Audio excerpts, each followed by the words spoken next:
Right, so we've got latest generation L460 Range Rover Sport in for our exclusive dash cam installation. We spent a lot of time getting and perfecting these particular installs in these, so I'll just do a very quick video just showing you how it should be done.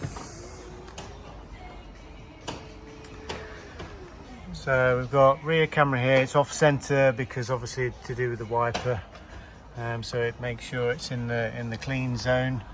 Obviously you can see here, no wires.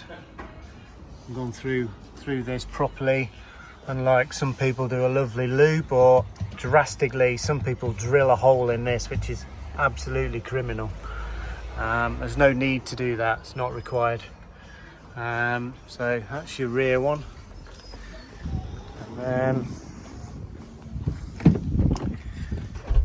you've got your front camera, which is here, and obviously just nicely up into the edge there, into the binnacle, and there's no other wires showing. We can obviously do battery packs with these as well. This particular customer doesn't want a battery pack, but this just gives you an idea of what to expect when you come here to TTW Installations for a Pro BlackVue Dash Camera Installation. So yes, if you've got the latest generation Range Rover or any Range Rover and you'd like the latest BlackVue cameras installing, then please get in touch.